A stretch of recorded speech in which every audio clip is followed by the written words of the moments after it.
The hosting of these tournaments is one way of developing football talent, developing football infrastructure, and growing a culture of being part of this great tradition of football at the highest level possible. And so, as we prepare to host this tournament, we expect a number of things. Number one, we expect that our three countries will build formidable teams. We don't want to just be counted among the numbers. We want to compete effectively for the trophy. And that means that the Harambee Stars, the Taifa Stars, the Uganda Cranes, our respective national teams must now be prepared in a way that we have never prepared them before to be able to be competitive. Number two, we want to use this opportunity to upgrade our sporting infrastructure so that our sporting infrastructure is on the same keel, the same level as the rest of Africa, as the rest of the world. Number three, we will deploy the Africa Cup of Nations to strengthen the bonds of East Africa integration even further. We made it clear to CAF that East Africa is one. When you talk about the dream of an integrated Africa, the ignition for an integrated Africa is East Africa community. This is the only region that has a single passport, and we carried our East African passport to that room to argue what other region in Africa can boast of a regional passport. A passport and an arrangement that allows free movement of people, of goods and services. We want to use this tournament to strengthen that spirit of integration. And so, while this tournament is going on, or as we prepare for this tournament, we want to improve mobility across our borders so that you can easily move from Dar es Salaam to Nairobi, from Nairobi to Kampala.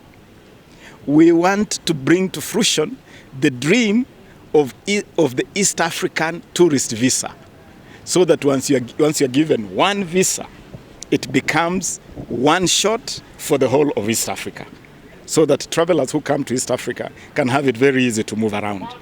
We want to improve air access. Why should it not be possible for you to fly from Kisumu to Entebbe, or easily from Mombasa to Moshi, Arusha? We want to improve that connectivity. We want to improve water transport in Lake Victoria so that people can travel easily between Musoma and Kisumu and Port Bell in Uganda. So this is an incredible opportunity for the bonds of the East African community to become even stronger through this tournament. Winning AFCON is also a trigger for accelerated upgrading of our sporting infrastructure. And as we upgrade sporting infrastructure, all sports will benefit. Every single element of sports will benefit. For instance, our new Talanta Stadium, our planned Talanta Stadium at Jamhuri is going to be Kenya's first ever. And if I'm not wrong, it may end up being East Africa's first ever football-only customized stadium. And it's a stadium that will be customized to host football and rugby. So football will benefit immensely by having a customized football stadium without a racing track. So the atmosphere inside there is going to be incredible. It's going to be an amazing arena for football and rugby, but also for concerts. So even for our arts industry, our creative industry, that piece of infrastructure is going to be very useful. So this goes to the whole of the sporting arena and even our arts arena. Now, your second question, AFCON 2027 is supposed to bind us together as East Africa, not divide us. I do not see anything that could divide our three countries. We will agree, I can guarantee you. We will agree very easily in terms of how we distribute the groups, which group is going to play where, how we are going to handle the opening ceremony, the closing ceremony, the final game. And remember, the Confederation of African Football is the final authority on this matter. We host the tournament, but the tournament belongs to CAF. So CAF will also guide. And as guided by CAF and as guided by our own consultations, I do not expect any difficulty. We will agree. Let me also emphasize that we don't see these as just being something of 3 countries. No.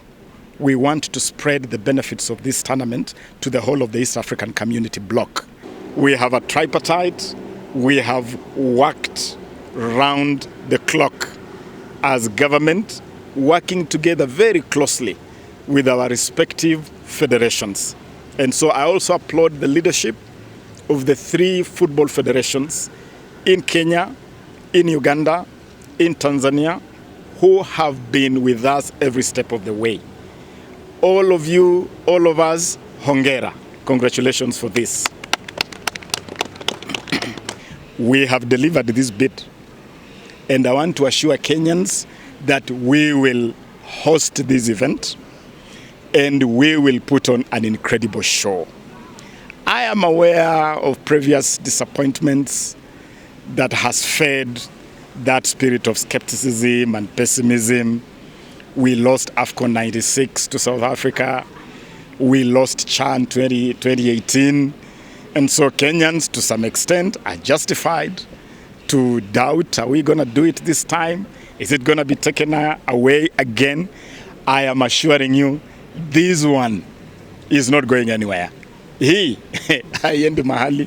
Tunakufa nayo. We are hosting this tournament.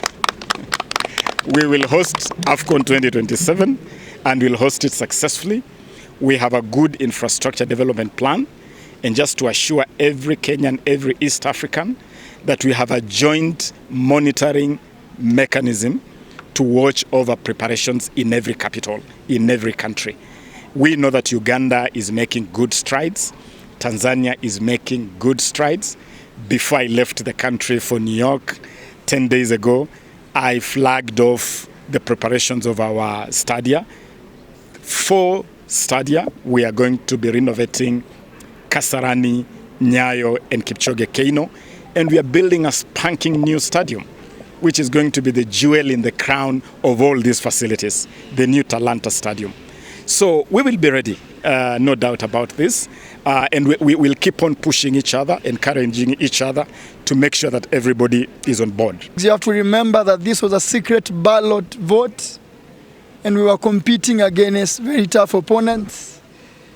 I am glad that finally we have this. We have 4 years to go. And I said we will do this. I know many people, like the president said, didn't believe. Now the work begins. So thank you to everybody. Thank you to my colleagues that supported us. Thank you to Uganda and Tanzania on football. But most importantly, thank you for the investment and commitment that the government has made. Let's go do the job. Thank you.